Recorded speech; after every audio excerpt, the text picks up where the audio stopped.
წარმართებს მოუწოდეს და ეს წარმართები მართლაც შემოუერთდნენ ეკლესიას და პავლე მოციქული იყო ქადაგებელი წარმართთა შორის და წარმართები შემოუერთდნენ ეკლესიას და მოვიდნენ ისინი ქორწილში, მაგრამ აი რას ნიშნავს ეს ადამიანი, რომელიც საკონცილო ტანსაცმელში არ იყო შემოსული. მე რო პირველად წავიკითხე ეს იგავე ვიფიქრე რომ ეს კი არ არის გასაკვირი, ეს ერთი რო არ იყო ტანსაცმელში გამოწყობილი. ის დანარჩენები ქუჩიდან მოყვანილი ხალხი როგორ იქნებოდა ტანსაცმელში გამოწყობილი.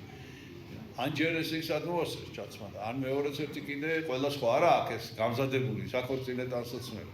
და როგორ იქნებოდა, რატო იყო მარტო ერთი რო აღმოჩნდა, რომელსაც საქორწილო ტანსაცმელი არ ეცვა. აქ საქმე ის არის, რომ ჯერ ერთი იგავში არის ძალიან საინტერესო ერთი რამ, რომ აღმოსავლეთის ქვეყნებში ესეთი ტრადიცია იყო, რომ როდესაც მეფე პატიჟებდა ქორწილში, იგზავნიდა ტანსაცმელს თვითონ. რა უნდა ჩაგეცვა.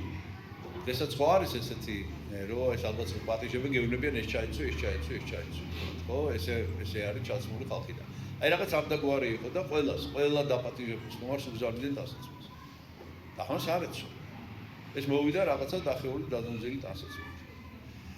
და ეს კი ნიშნავს სიმბოლურად იმას, რომ როდესაც უფალი იწვევს წარმართებს თავისი შვილის ქორწილში, რაც არის განკაცება ღვთისა და შემდეგ ჯვარცმა და მტრეცით აღდგომა. ეს არის ქორწილი იესო ქრისტესთან.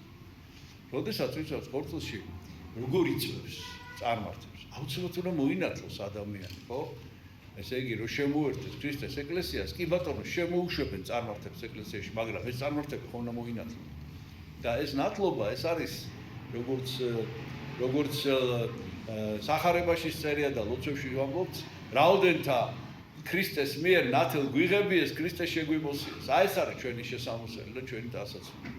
და ესე იგი, ერთი ეს არის, რომ აი ამაზე რო არ სიტყვის ადამიანი ქორწილში ვერ მოხდება და თუ მოხდება დაისჯება. და მეორე არის ის, რომ შეიძლება კი შეიმოსოს ეს ტანსაცმელი, მაგრამ ეს ტანსაცმელი დასვავს, შემოიწევს თავისი ცოდვილი ცხოვრებით.